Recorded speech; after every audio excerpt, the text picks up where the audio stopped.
This is a kneeling banded archer. So I like to have a wall here, although if you don't have a wall this big, that's okay. You can do it out in space, but having a wall for some stability can help. I'm gonna grab a resistance band. The grip is kind of important, so I'm gonna have thumb up and thumb up. So on my moving arm, I'm just gonna grab it almost like I would grab a string of a bow and arrow. And then my other one, I'm just gonna drape it over the hand here and come up. So thumb up, that gets our shoulders in the right spot. This arm closest to the wall, I'm gonna just gently push against the wall and draw my shoulder down away from my ear. So I'm pushing against the wall with my shoulder blade muscles. And then that's gonna hold the band taut there. And then I'm gonna draw this back and turn.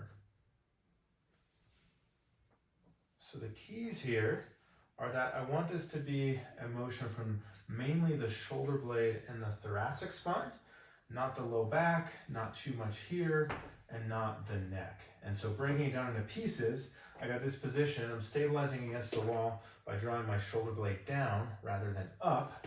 And then the first part of the motion is I'm just gonna pull here to my torso. What I wanna feel here is that my shoulder is as far from my ear as I can get it, and I'm gently drawing my shoulder blade back. From there, my arm can keep moving a little bit, but I wanna start turning from the torso, and my head turns with it. So my chin is still pretty much even with my sternum. I'm not leading with my head by looking over my shoulder. And then I come back. Torso, turn, and that's the motion. Sometimes folks, if they're struggling with thoracic motion, and we're cueing them not to do too much with their neck or shoulder, they'll start to use their low back, and it'll look like this, where it's low back moving. So I'm stacked, maybe a light brace in the abdomen to prevent that low back extension, and then I turn through. Generally, I just get to about 90 degrees from the wall I'm on, meaning this wall is going that way. I finish looking directly here, kind of directly at the camera. One or two places where folks can go wrong is one is they get tired. They tend to shrug up on either arm. So I do feel some work on the stabilizing arm to not let it swing inward. So I don't want to shrug up as I get fatigued. Same thing here. And then a couple others. One is leading with the head. So if I'm using this for somebody with neck pain, often what I see is they get to here and their head turns, but their body hasn't moved. And so we want the body and the torso to lead, and the head just gently follows along, chin even with sternum or the buttons on a shirt. The final one is where the elbow is. So if the elbow flares up to the side, that can get me up into my neck.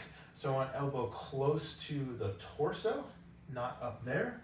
And then I want the arm, once it gets even with the torso, then everything moves together as a unit. Sometimes folks will get their arm and their arm will just get to here and they'll just get their arm, it continues to go. And that gets me right up into this position here.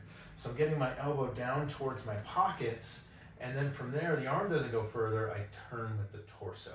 And that's really the crux of this exercise, is we're turning with the torso and using some of the shoulder blade muscles to help with that. We're not leading with only the arm, we're not leading with the low back, we're not leading with the neck, and that's often what I see. You get rigid in the torso and thoracic spine, and that leads to more motion somewhere else, usually the painful area, which is the neck, the shoulder, or the low back.